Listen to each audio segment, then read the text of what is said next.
Aku, Yohanes, mendengar suatu suara yang berkata,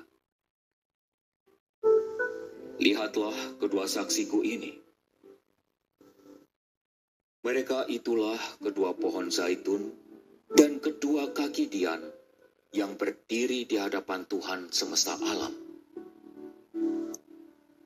Jika ada orang yang hendak menyakiti keduanya, keluarlah api dari mulut mereka dan menghanguskan semua musuh mereka.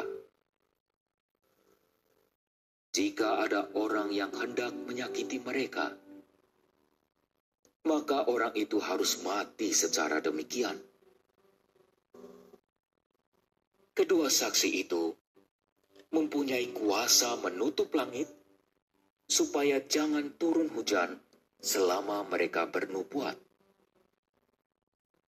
Dimilikinya pula kuasa atas segala air untuk mengubahnya menjadi darah dan untuk memukul bumi dengan segala jenis malapetaka setiap kali dikehendakinya.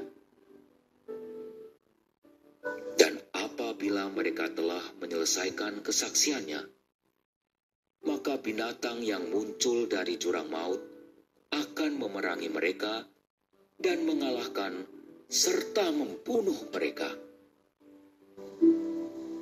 Mayat mereka akan terletak di atas jalan raya kota besar, yang secara rohani disebut Sodom dan Mesir, di mana juga Tuhan mereka disalibkan. Dan orang-orang dari segala bangsa dan suku, bahasa dan kaum, melihat mayat mereka 3,5 hari lamanya, dan orang-orang itu tidak akan memperbolehkan mayat itu dikubur. Dan para penduduk bumi akan bergembira dan bersukacita atas kedua saksi itu. Mereka akan berpesta dan saling mengirim hadiah, karena kedua nabi itu telah merupakan siksaan bagi semua orang yang diam di atas bumi. Tetapi 3,5 hari kemudian, masuklah roh kehidupan dari Allah ke dalam kedua orang itu, sehingga mereka bangkit. Semua orang yang melihat mereka menjadi sangat takut. Dan orang-orang itu akan mendengar suara yang nyaring dari surga berkata kepada mereka, "Naiklah kemari." Lalu naiklah mereka ke langit, diselubungi awan, disaksikan oleh musuh-musuh mereka. Demikianlah sabda Tuhan.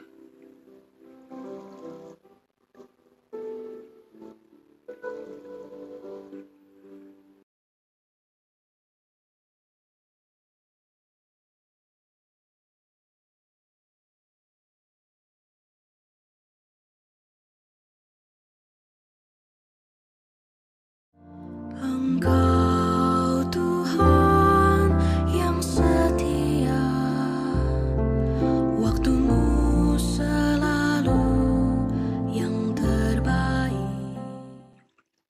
Inilah Injil suci menurut Santo Lukas. Pada suatu ketika, datanglah kepada Yesus beberapa orang Saduki yang tidak mengakui adanya kebangkitan. Mereka bertanya kepada Yesus, "Guru, Musa menulis untuk kita perintah ini. Jika seorang yang mempunyai saudara laki-laki mati meninggalkan istri, tetapi tidak meninggalkan anak, maka saudaranya harus kawin dengan wanita itu dan membangkitkan keturunan bagi saudaranya. Ada 7 orang bersaudara. Yang pertama kawin dengan seorang wanita, lalu mati tanpa meninggalkan anak. Lalu wanita itu dikawini oleh yang kedua dan oleh yang ketiga. Dan demikianlah berturut-turut oleh ketujuh saudara itu. Mereka semuanya mati tanpa meninggalkan anak. Akhirnya wanita itu pun mati. Bagaimana sekarang dengan wanita itu? Siapakah di antara orang-orang itu yang menjadi suaminya pada hari kebangkitan? Sebab ketujuhnya telah beristrikan dia. Berkatalah Yesus kepada mereka, orang dunia ini kawin dan dikawinkan. Tetapi orang yang dianggap layak untuk mendapat bagian dalam dunia yang lain itu, dan dalam kebangkitan dari antara orang mati, tidak kawin dan tidak dikawinkan.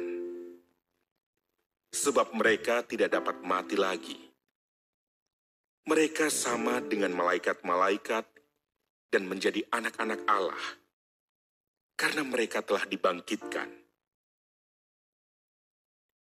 Tentang bangkitnya orang-orang mati, Musa telah memberitahukannya dalam nas tentang semak duri, di mana Tuhan disebut Allah Abraham, Allah Ishak, dan Allah Yakub.